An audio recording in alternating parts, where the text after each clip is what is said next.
I've experienced burnout twice, once whilst working for somebody else and once whilst working for myself. And I mean, the chronic burnout. None of this like feeling like you burnt out when you've not actually burnt out. I mean, like GP signed off work. When you experience it when working for yourself, you almost feel like you've betrayed yourself in some way because you have created the beast. My gut was going crazy. I started getting really physically unwell. That was what was the final straw. I was having nosebleeds, being sick. I called my GP thinking, like, what is going on with me? Like, have I got anemia? Do I need to have blood tests? Managing burnout is a really, really important thing, and I take that into every facet of my life, very much into Keeya and Kareena, the community that we've started together. Do you want to give it a spin?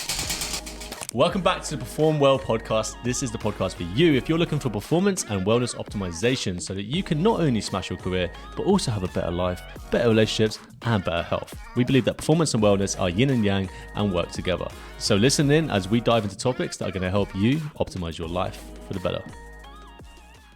Welcome back. Today we have Keeya, Kareena from Keeya and Kareena, and obviously Dan, as you know, I'm always here, and myself, Nick. Ladies, right, how are we doing today? Good, thank you. How are you guys? Yeah. Not too shabby. Mighty fine, loving the weather, I'll be honest. Beautiful Yeah. weather. Yeah. Yes, nice. We want to dive straight in today. Kareena, you talked about your 2-stone weight loss journey. Tell us a bit more about it.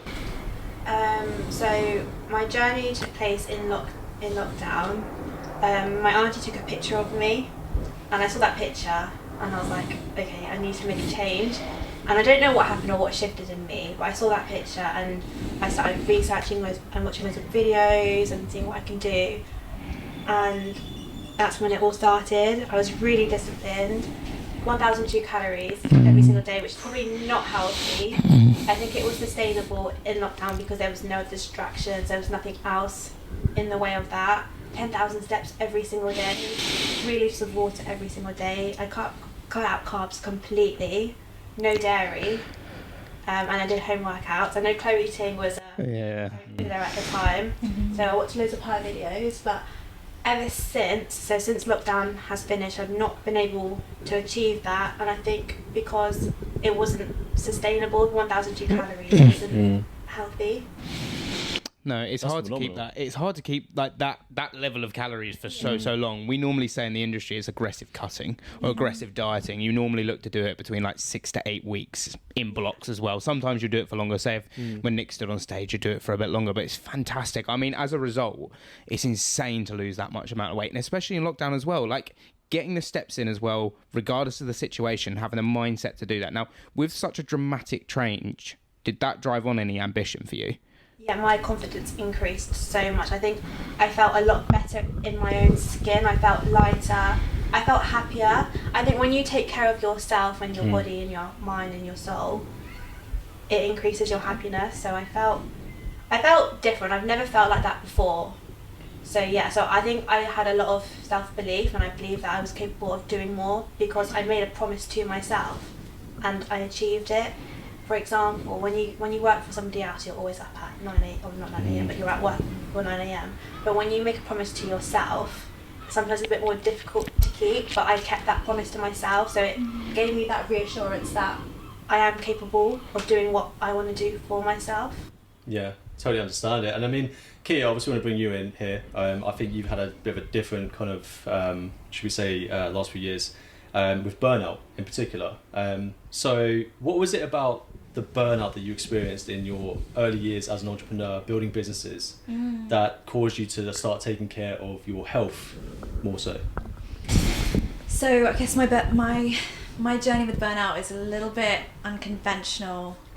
So I'm 26, and I can proudly say, maybe not so proud, that I've dealt with burnout twice in my 20s. And I mean, the chronic burnout. None of this like feeling like you burnt out when you've not actually burnt out. I mean, like GP signed off work, unglamorous burnout. So interestingly, I think you can start to understand the early warning signs very quickly. I think misalignment is really important to be considering in entrepreneurship in particular. I've experienced burnout twice, once whilst working for somebody else and once whilst working for myself. And I think when you experience it when working for yourself, you almost feel like you've betrayed yourself in some way, because you have created the beast that has fed the burnout, especially when it was the second time for me. But I think managing burnout is a really, really important thing, and I take that into every facet of my life now, and very much into She Connects, the community that we've started together. We are considering and monitoring that at all times. So that's interesting. So what the thing is with burnout, obviously a lot of people claim they're burned out, right? But I'm guessing for you in particular, I'm imagining that you properly burnt out. And what was that feeling that you experienced when you first got it? How did you know that you were actually experiencing burnout as opposed to just being maybe a little bit tired or fatigued? Yeah, so I was in denial for a really long time. I was working ridiculous hours. I was being exposed to certain situations that were incredibly stressful, with varied levels of support. I was 22, and at the time I just didn't have the psychological resilience to take on and hold space for what I was being exposed to. And I was ignoring all the signs. My gut was going crazy, saying, Keeya, you need to get out of this. This is not aligned with you. And I was ignoring it. I was like, push through. I've always pushed through. I'm not a quitter. And I started getting really physically unwell.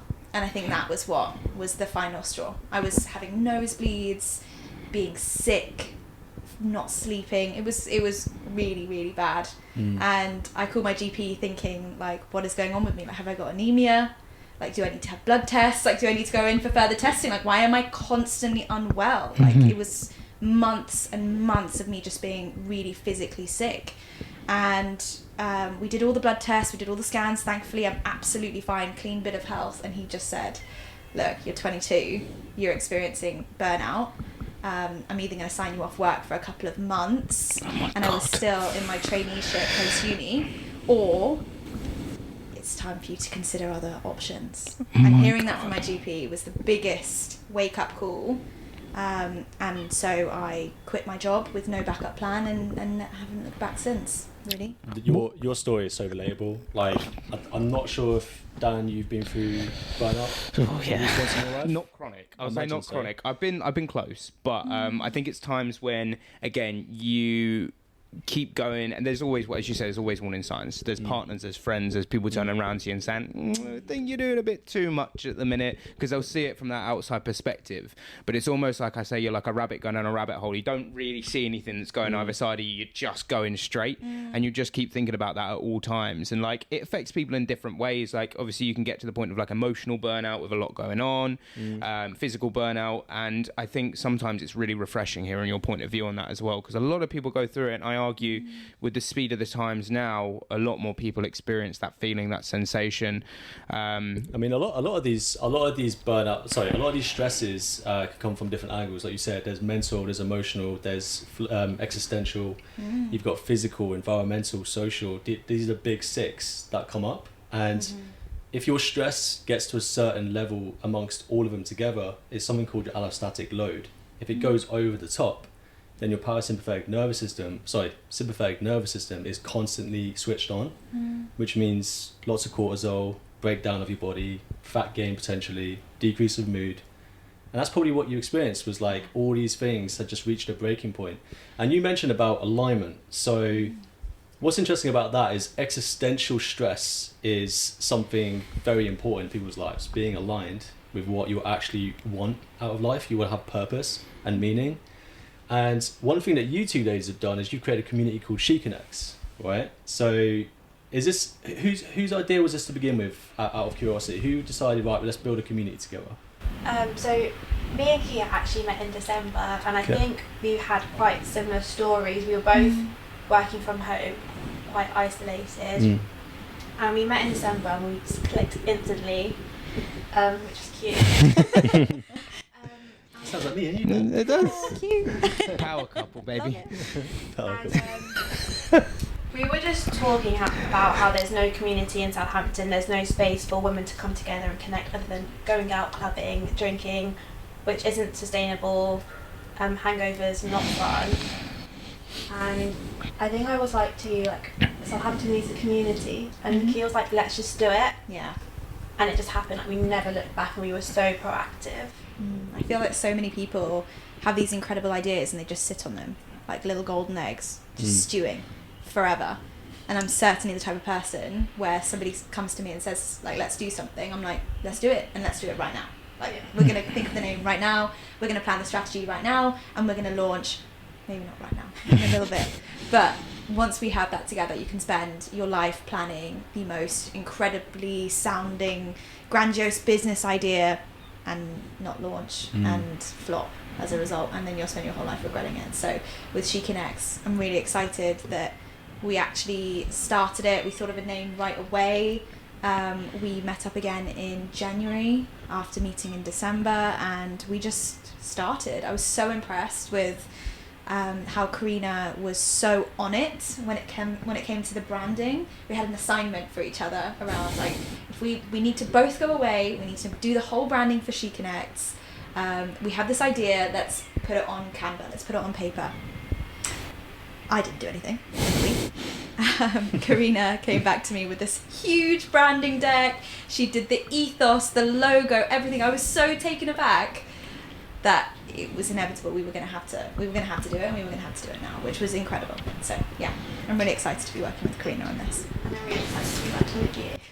It's amazing, I'm isn't really it? excited to be working with you, Dan. You guys are so cute. We didn't Touched me quite have the same. No, it didn't.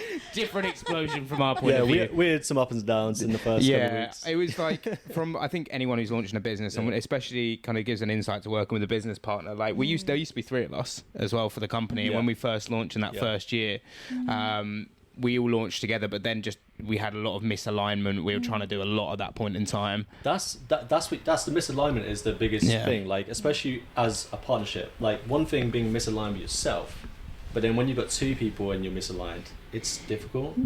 Like, I mean, we've got our kind of ways around it, but what have you done so far to, like, try and, like, keep yourselves tight as a unit? I think it's just been natural so far. I don't think I haven't tried. I think I've just been me.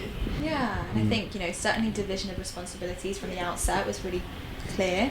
I've worked in teams and I've founded communities in the past that haven't worked, and I've spent a lot of time reflecting on my autonomy within businesses and the way I like to lead my day. And I took all of that learning into the strategy for She Connects, and we very quickly were like, right, okay, this is my strength, I'm going to be doing this. Kareena, this is your strength, are you happy to do this? And we kind of divided and conquered. We both support each other so much, and it's so much easier just being the 2 of us as well, so we don't have any other co-founders that we need to talk to, any stakeholders. We're very lucky in a community-based model. You don't really have to have investors, or you don't have to go through rounds of funding. So you don't have any stakeholders to please, really. Our main stakeholder is the community members, which actually makes it a lot easier. So certainly working in that way and dividing the responsibility between the 2 of us has been absolutely key. Yeah, and I think our values and our intention with She Connects has been so pure. Like, it all comes from a good place where we just naturally aligned on that, which has been quite nice as well. So what is She Connects, for those that don't know what it is? What is it you're trying to build out of it? So She Connects is a community for like-minded women across the south coast of the UK to not only connect with each other, but also have a platform in which they can connect with local businesses. I think in my experience of starting my own business and having, all the trials and tribulations of being a founder, working pretty much on your own, you're isolated in your apartment all day long, it is the most lonely, grueling experience from both perspectives, from the perspective of isolation, but also from the perspective of being a young founder. Because no one teaches you how to found a business, unfortunately. No one teaches you about compliance in the way that you have to kind of just pick it up as you go. There is no course for that type of thing that the government run, unfortunately, in this country. So certainly, combining those 2 pieces and pouring that into She Connects, we wanted to use our platform as a way of supporting local businesses as well. we found that the press and the marketing around Southampton in particular was relatively weak in comparison to other cities like Bristol, Manchester, Birmingham, Brighton.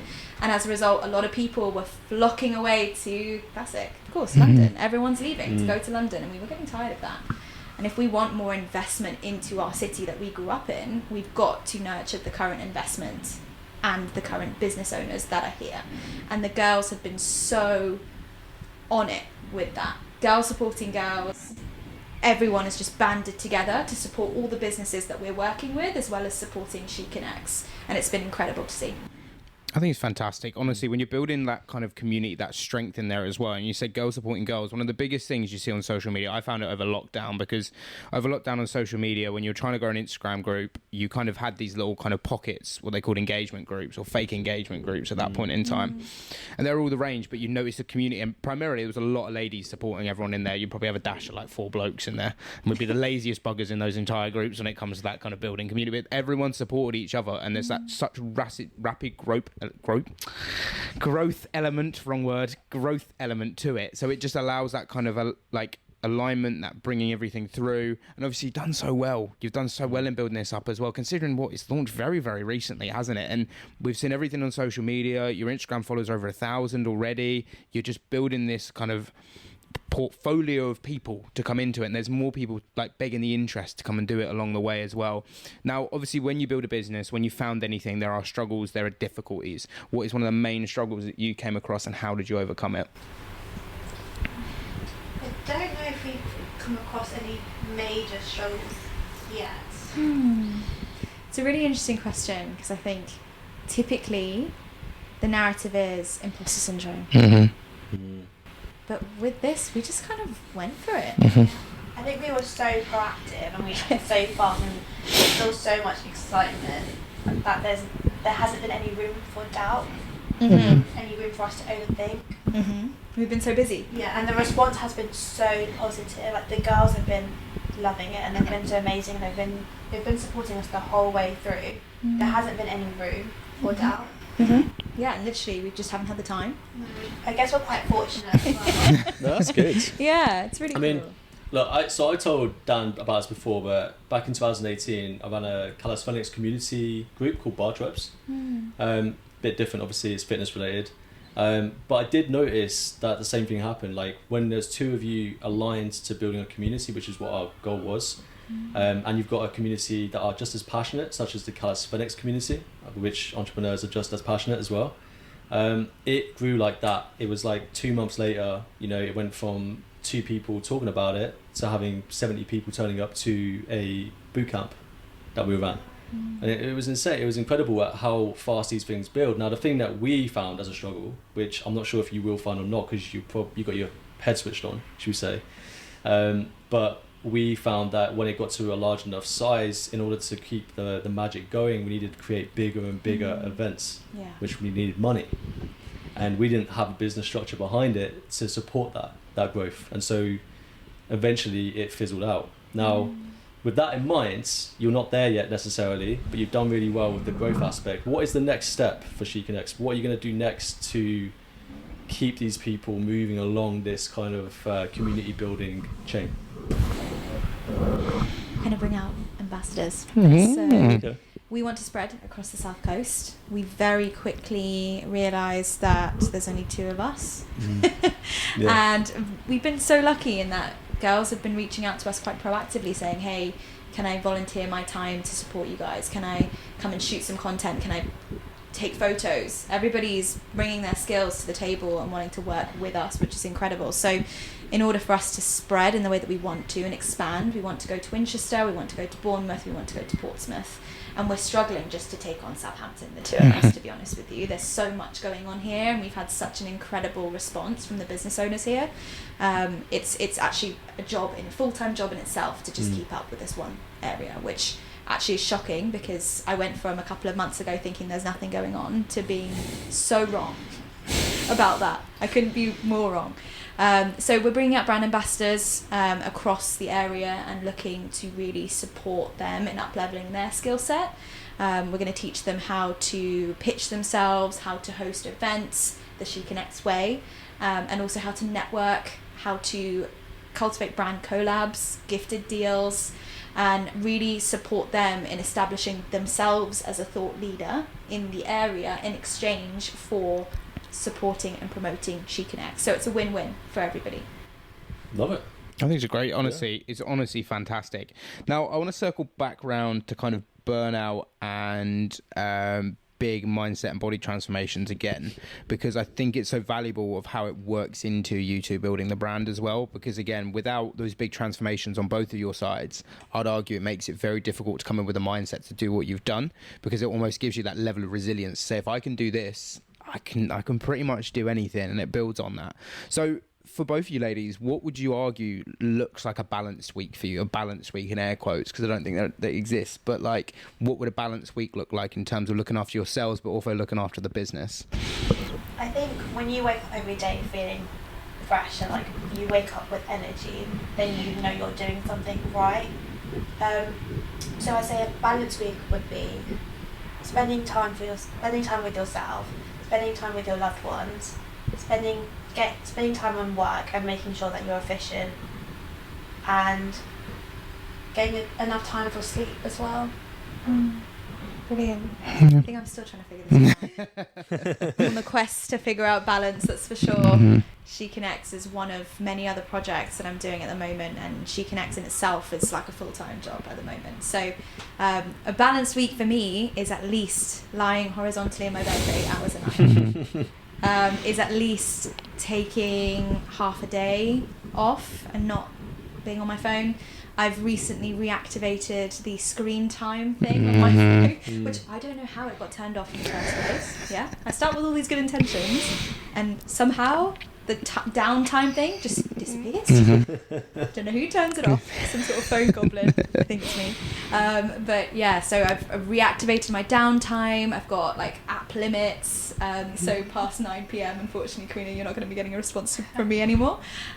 So really maintaining that downtime, having enough time to myself and sleeping, making sure I'm showering every day, and just, yeah, having enough time for self-care is like my version of balance at the moment, eating 3 meals a day. Perfect. And you mentioned obviously just at the end there 3 meals a day. Did you discuss about nutrition at all when you just said your turn? I completely forgot. Did you mention your nutrition? No. Okay, cool. So 3 meals a day. So when it comes to 3 meals a day, what is your structure around that? Do you just get up in the morning and you have breakfast, have whatever's in your fridge, or do you prep the night before? Like, what's your structure around your food? Interested. Because I spoke to your partner, by the way, so he's giving me a little bit of behind the scenes on what goes on in the household in terms of what he does, etc. And he does sound very similar to you, by the way, in terms of like he keeps coming up with business ideas like let's just do it, and it's like and it stresses him out from what he told me. But how does the meal side of things work for you guys? I go through periods where I'm super organised. I'll order my Tesco delivery. I'll go and do a big batch Costco trip and get loads and loads of meat and decant it and weigh it and stick it in the freezer, and then that's amazing, by the way. What a hack. That's incredible. Because you know exactly how much protein you're going to get per meal. And then I go through times where there's nothing in my house, there's nothing in my fridge. We're blessed to have Tesco literally outside the apartment, so every meal is like a quick run down to Tesco. So we go through phases really, and it's about just making sure. Sometimes for me it's just actually hitting the 3 meals. Last year when I was starting my other business, we didn't do it the right way, in that psychologically, physically, I knew everything I needed to do to be healthy, to have a balanced week. I knew all the right things, but I didn't implement any of them. I was waking up and I was drinking a coffee. That's it. That sounds like most entrepreneurs, to be honest with you. I mean, we've been there as personal trainers. You get in at 7 in the morning, 6 a.m. in the morning. It's such a rough time to train, and all you want to do is just have a coffee, like free coffee, should we say? But I mentioned this because a lot of entrepreneurs struggle when it comes to their food, and they say what you said about the Tesco's. They'll go to their local shop, get some food, cram it in. Now, your structure around the meal side of things, where you freeze the food, is really good, and people like that could really benefit from that. So it's good to hear your point of view, because you're an energized lady. You're looking the part. So I figured maybe you've got something that is more structured than the average entrepreneur that I meet on a regular basis. But I feel like we're all kind of winging it. we really okay. To an extent. But maybe not. But do you feel like that though? I feel like all entrepreneurs, we're kind of just winging it. Like we can develop systems, and yet sometimes we just completely fall off. Yeah. And then it will be like a couple of months where we've fallen off and we're like, oh shoot, I need to get back to the system that I created for myself. And for me, that was freezing all my meat. It's seasons though, isn't it? Sometimes you go through a season where business is particularly more like engaging. You have to be really on it and spend more hours, and you burn the candle at both ends. And then there's seasons where you just can't go on any longer. You in theory burn out, where you kind of sit back and you go, right, let's go to Costco, let's meal prep, let's go to bed earlier, let's turn my phone off at 9 p.m. So that being said, what season are you in? I think meal prep is really important. I think at the moment I'm in my snacking season. I'll be like, I'm really hungry. I'll grab like a cookie or something from the cupboard and be like, I'll just eat this for now, and I'll cook something out. I'll cook something later. But then that cookie will fill me up, and then I'll be like, oh, I can't eat now. I think snacking can be really dangerous, and it's good to have. Because if I had prepped my meal, I would have eaten that. It would have been more nutritional, more healthy. It would have filled me up, and I would have had the things that my body needed instead of having high calories, no benefit for my body. I think one of the toughest things as well for a lot of entrepreneurs. Now, a lot of entrepreneurs we train, it is all about either losing some body fat, leaning down, slimming up, toning it. That's normally where we go down the route with entrepreneurs. And I tell you what, one of the hardest things to do is run a business and feel hungry. It sounds stupid, but genuinely that distraction in your brain, it almost has this automatic switch where you just switch off and say, I'm not hungry at all. So then you don't eat at all. So then your habits go in the bin, and you're sitting there being like, oh, like my energy levels suck now. I'm not sleeping. Like everything's dysregulated. But it all comes from that kind of immediate little moment where you're like, oh, no, I don't need to eat. Fine, business though. Cool, crack on with business. And you're basically just running on adrenaline. Yeah. Like me and Nick will sit in the boat of like, we're working 6:30 till 7:30 p.m. It's like nice long days. We love it.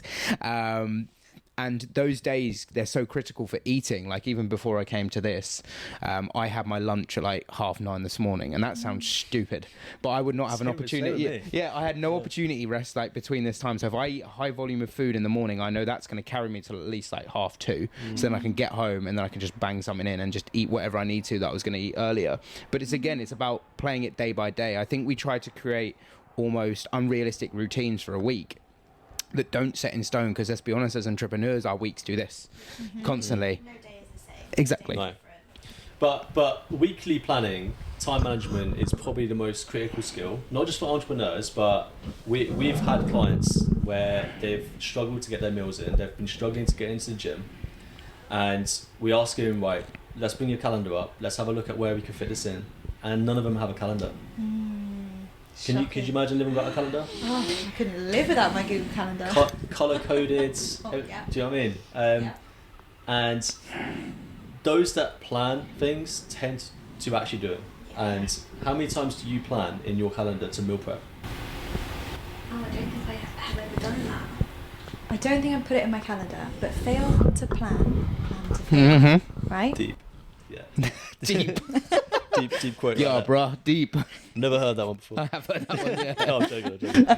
No, it's a good quote. I like it. But really integrating that within your schedule, it's really important. I think putting enough time in I put planning time in, so I could very easily habit stack with ensuring that I'm putting in time to plan to meal prep and plan my weekly shop. Getting groceries delivered. That's a big thing for me. That's incredible. I don't know why I didn't start this sooner. I have been going to Tesco's hungry at times and putting certain things in my cart that I probably shouldn't. Because you go there hungry, everything looks delicious, right? You're like, oh, bit of that. Oh, I fancy a bit of chocolate covered strawberries. Why not? But now just ordering it online, it's amazing. It comes to my house.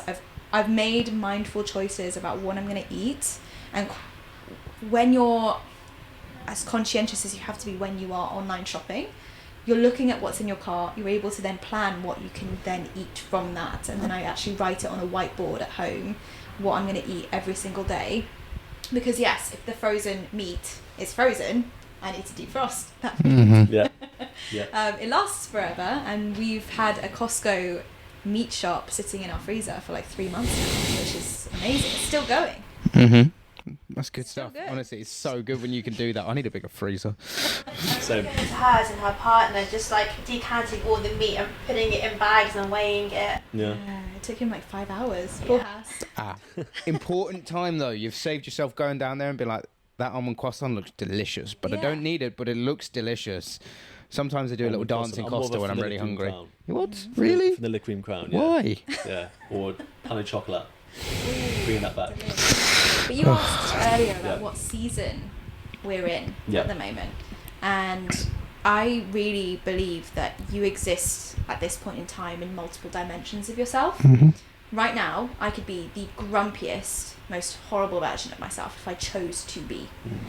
But actually, if I'm making the intention conscientiously to be the best version of myself, to be the version of myself that makes healthier choices, that make my body feel good, if I'm making the conscientious choice to be productive and be nice and have a growth mindset, I could very easily, on the other side, flip to making the choice to not be that too. So Yeah.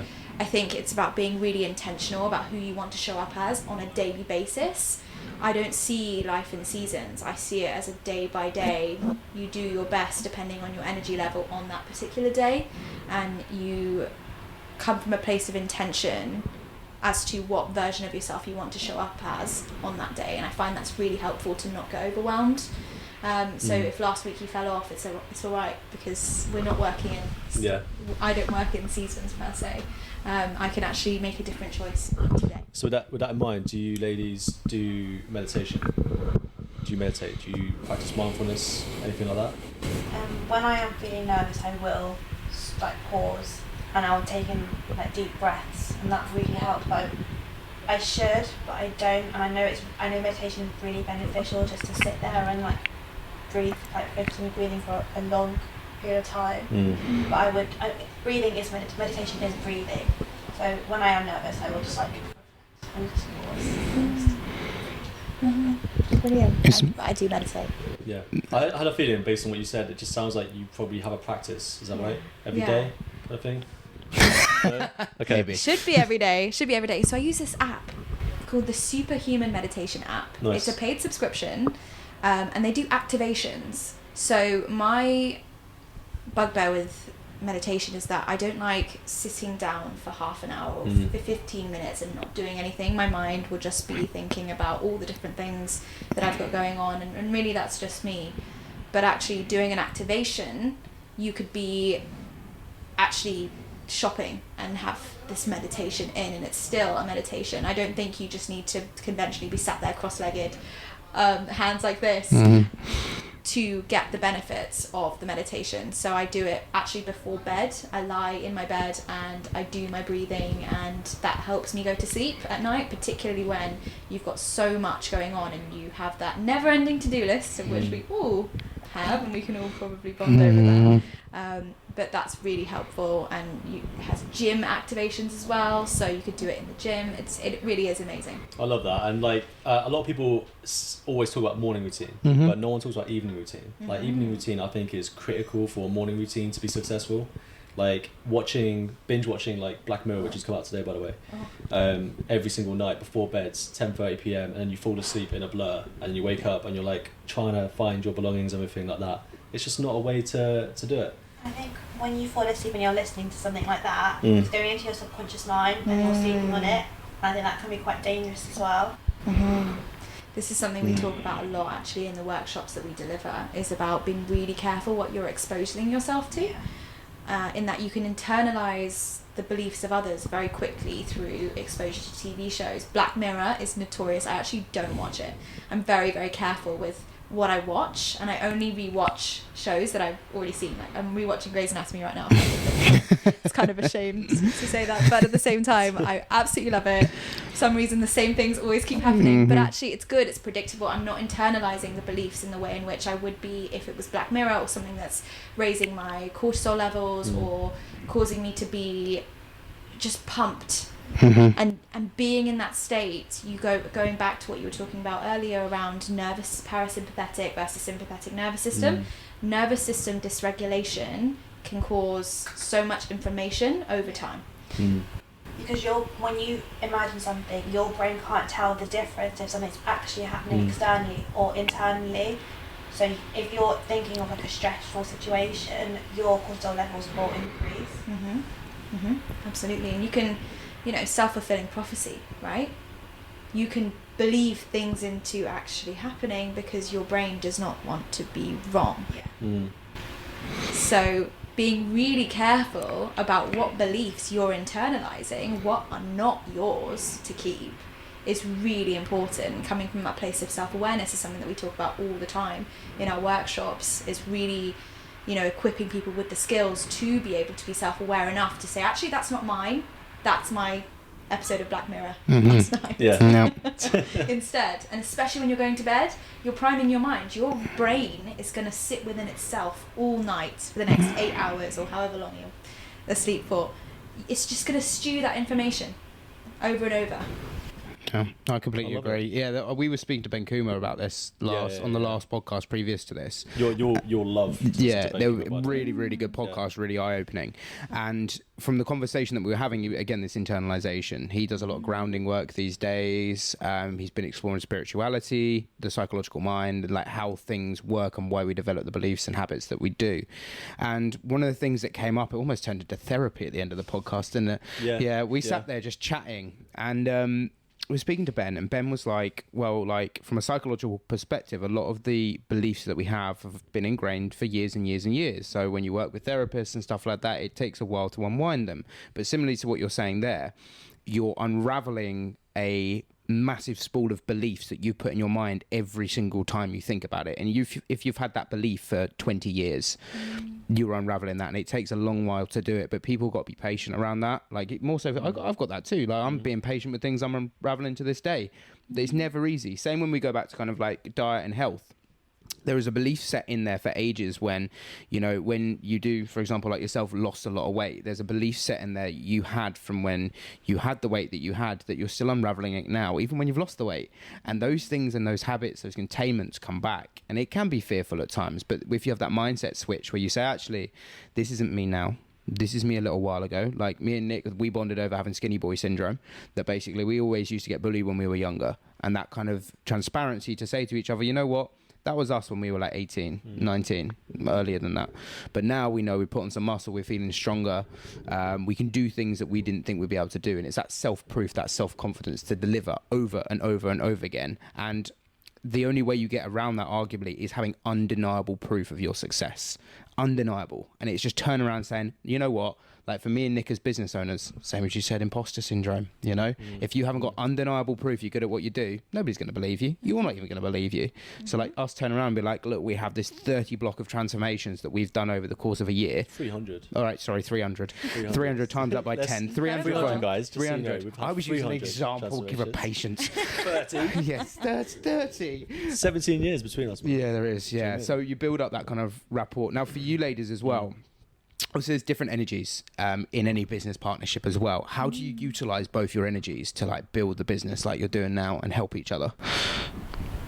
Apologies for interrupting the podcast. We know you're getting fully engrossed into this episode, and we really appreciate you stopping on the video on YouTube or on Spotify if you found us through one of the search pages. Make sure to leave a review and a subscription if you haven't already. But we just wanted to interject a point here that me and Nick have 15 years of coaching experience between us, and it's only getting better as we've got better guests on the podcast. The only way we can do that, though, is with the growth of our program that we've just released. We've got a 12-month PerformWell program, which has just dropped, and we'd love you guys to get involved in it. If you want to learn more details, make sure to head to the description, as we've got our website in there, which can give you a full overlay of the program. We're looking to help career-driven professionals, entrepreneurs, small business owners, and anyone dominate their life by improving their lifestyle. Me and Nick like to claim ourselves as experts in this area, and if you want to check out some of our other transformations, I'm sure you do. We've got some amazing people who have performed so well off the back of this program. Have a cracking day, and we really appreciate your time. Let's get back to the podcast.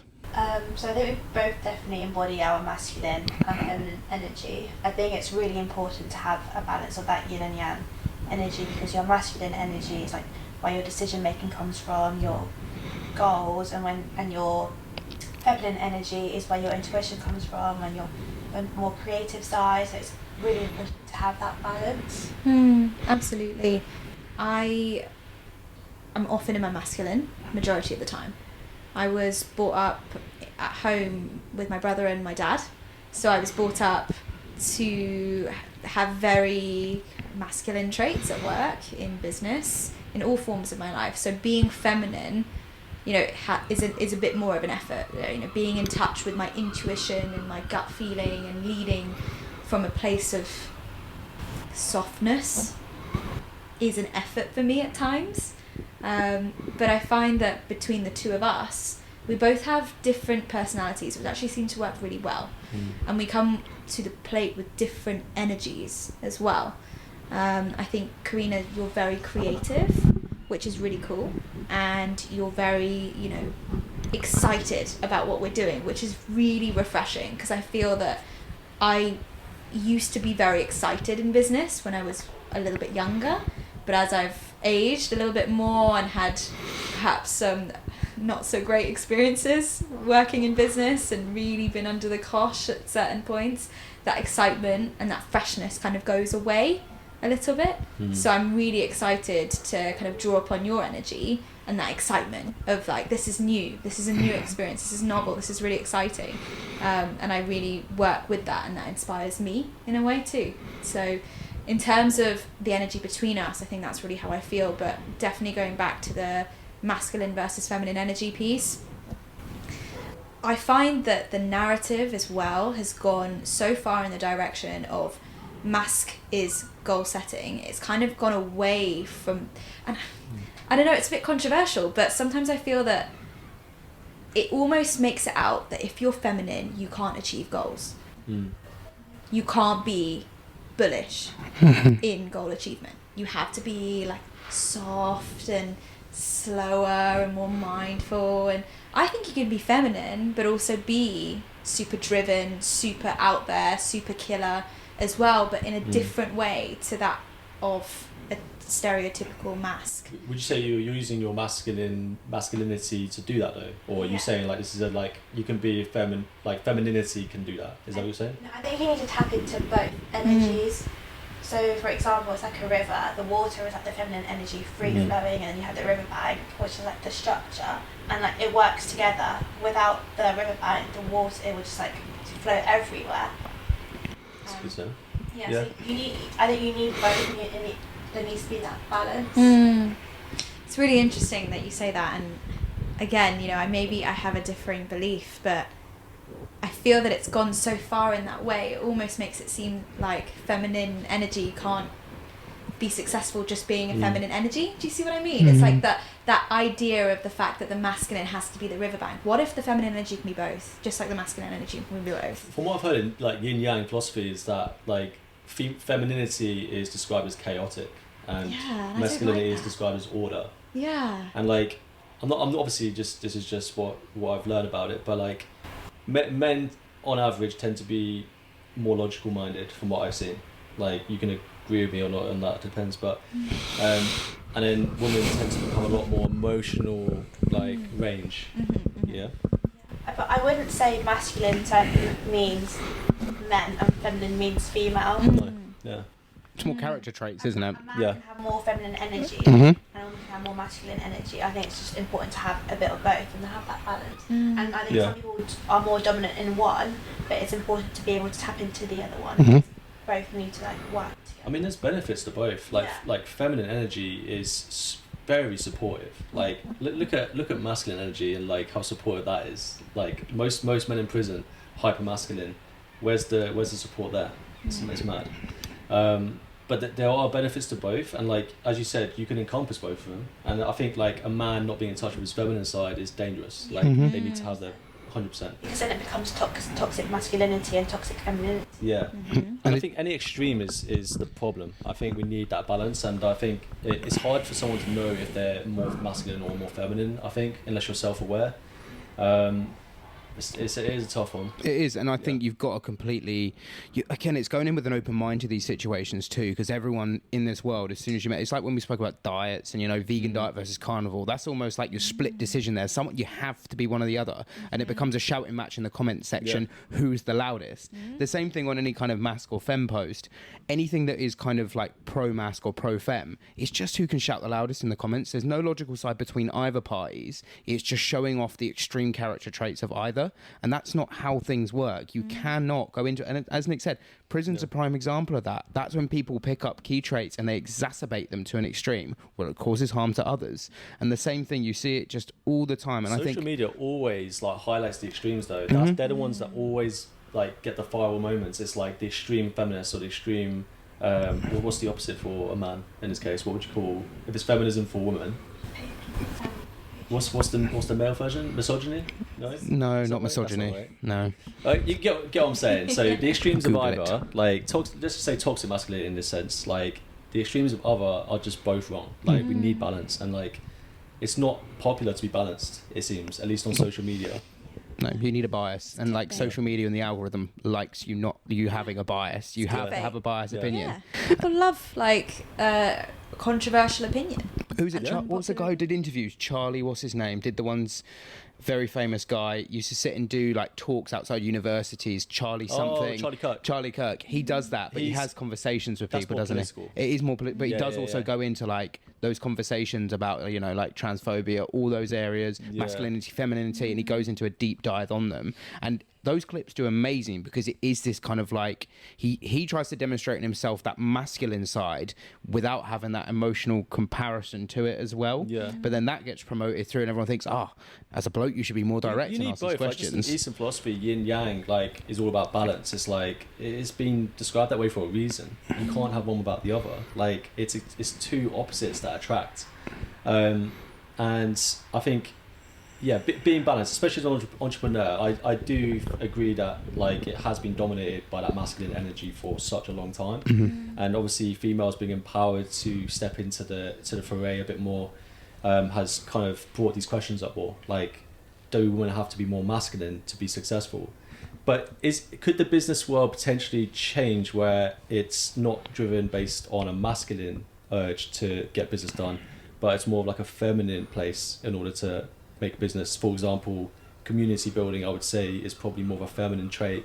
Tend and befriend, isn't it? Sorry? Tend and befriend from an evolutionary perspective. Yeah. It's fight or flight, which is very masculine, and then the feminine side of that is the tend and befriend. In situations of crisis, women will try to seek community and befriend others to tend to their young cubs, their young ones ultimately, and men will go out and do the fighting.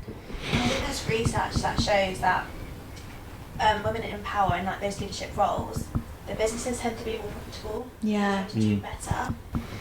Yeah, I think certainly it's important to have a balance of leadership styles, as well as masculine, feminine energy. You can get women that are incredibly masculine in their leadership approach. And women that can be incredibly feminine in their leadership approach, as you can with men as well. You can get male leaders that are incredibly feminine in their leadership approach too. I think it's really important to balance the two as much as you can, but also not to shame either one for certain things. And going back to what I was saying earlier, just because you're a feminine woman doesn't mean that you're necessarily going to be operating from a place of chaos, which I think a lot of the videos I watch and the podcasts on this, it does kind of come across to me that being a femme woman, you're kind of holding yourself back a little bit because you're going to be a little bit more chaotic and a little bit more chill. Like, I feel that you can be incredibly feminine and be incredibly structured as well, and like know what you're doing and not be like, ooh, wishy-washy, I'm chilled out, like I'm just going to get things done when they need to be done, which I think sometimes the narrative has gone to that extent. Look at any mother, like, and how they look after their kids and how they structure everything. Like, men are notoriously, like, bad for this kind of thing, but, like, mothers just hold everything together. Yeah. And I would say that, feminine energy is probably up there, in terms of, like, you're looking after this life form you've created. Like that's probably the most feminine you can get. It's just mad. Yeah. Like it's mind-blowing, in fact. But no, this is definitely a really interesting conversation about this side of things, because we've never talked about this before, and I do agree. We need to encompass and encourage all parties to come to the table. You can't turn away one just because of like Andrew Tate said this, so that means all men are this. It's like it's not the case. There's some men in this world that are like that. There's a lot of men that aren't, and it's the same thing with women as well. But I think we need to wrap up and crack on with the interesting thing we've got for you today, guys. Amazing. Hell yeah.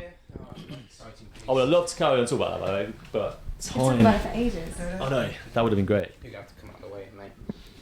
Part Sit two. behind it if you want. Right. Save it for the part 2. Yeah, save it. Definitely save it. Shit. Right. I should do a little intro for this. Welcome one. No, I'm not going to do that. No, but basically, we've bought ourselves a nice spinny wheel with an investment from the company, and this said spinny wheel has many questions on it. You're going to have to read your own handwriting, by the way. Actually, it looks better than mine. So this has questions on it. So, what do you mean you can't see it? So I'm moving over. First time we've done this, by the way. Yeah. So on this one, every single week for new viewers out there as well, we're either going to have questions or we're going to have fitness challenges, because I did make a joke to Nick. I said one day we'll have a really political person do burpees on the podcast, which would be fantastic, and you're talking virality everywhere. But today we're doing questions. We thought we're going to start with questions, plus we want to see the wheel doesn't like fly off as we spin it. So you ladies are going to have a question each. I think we'll start from the outside. Yep. Do you want to give it a go? Oh, what? Give it a little spin? Yeah, Yeah? sure. Which way? Whatever way you want. Any way Give you it a good old... Oh, I love the sound. I feel like we need like some music. Louis, edit some music. Right. So, what's this say? Okay, right. So if you could delete one thing from Earth forever, what would it be? Ooh, that's a really tricky one. Delete one thing from Earth. It can be forever. philosophical, material, anything. Donald Trump. Gosh.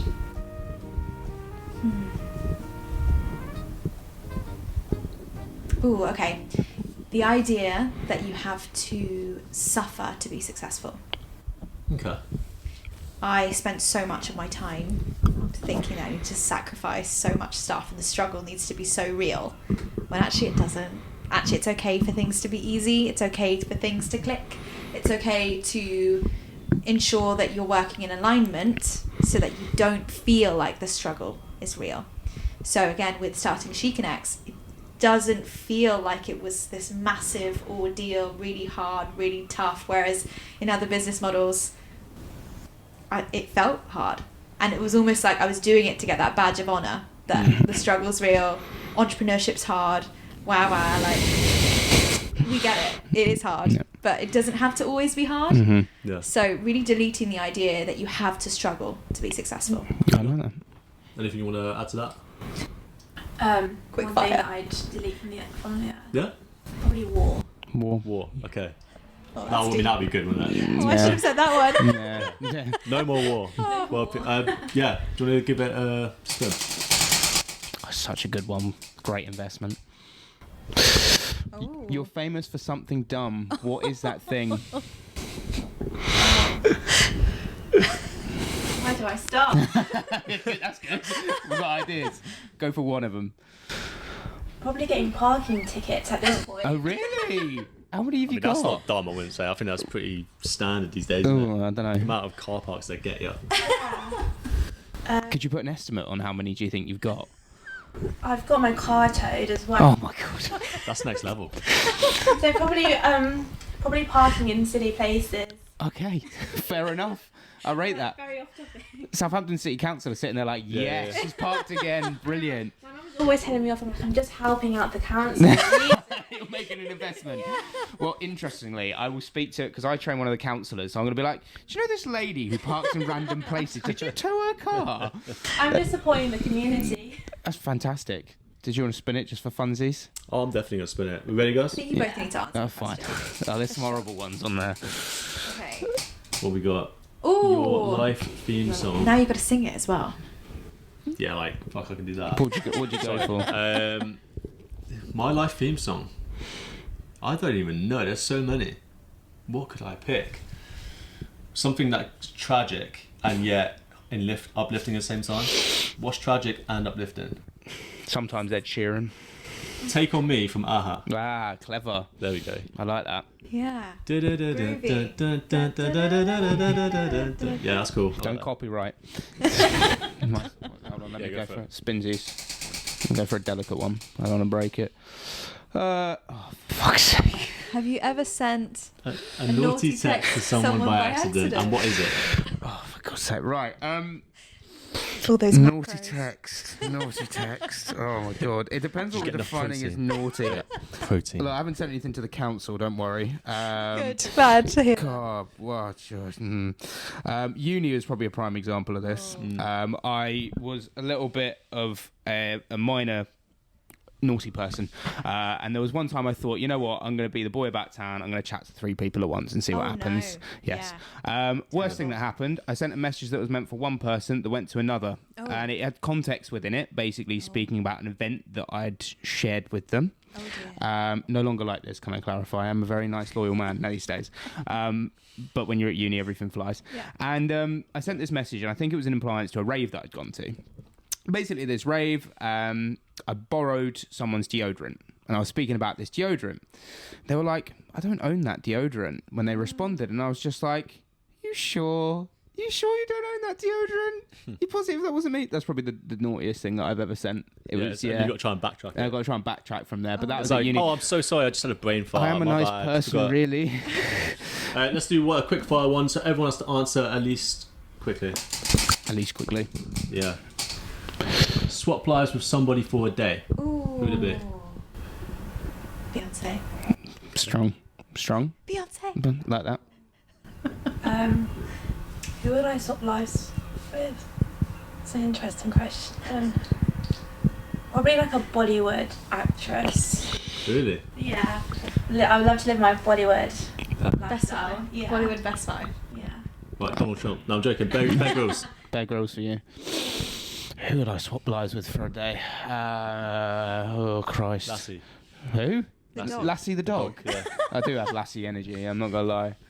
Marley from Marley. No, that's a really sad one. Definitely not. Doesn't Marley die? Marley does die. I couldn't even tell you. That's a weird one for me. I thought I'd come up with that pretty quickly. Why Steve Irwin? Because he was an epic guy. He was an epic guy back in the day. Yeah, Steve Irwin. That's a strong one. Crikey, mate. I don't give Snoop Dogg energy, though. That's my problem. If I was to swap my lives with someone in the day, I think I'd go for someone like The Rock. He seems like a very wholesome man, and I'd love to see how he's living his life. More of an Ed Sheeran, maybe. Justin Bieber, I think. Probably more Ed Sheeran, to be honest. That's where we go. Right, I think we should round up there. Yep. But thank you ever so much for watching, guys. We're just going to plug Keeya and Kareena here. So where can people find more information on you guys, She Connects, and the platform that you're building? So we're mostly on Instagram. So if you can take a look at sheconnects.south, we will be popping on there. We've got so many exciting things planned for the spread across the South over the next couple of months. So definitely keep up with us on Instagram. Fantastic stuff. Well, thank you ever so much for liking, following, subscribing, everyone. We really appreciate you. Make sure to leave 5 stars. And if you like the wheel, we'll spin it. We'll catch you later. Thank you. Ciao.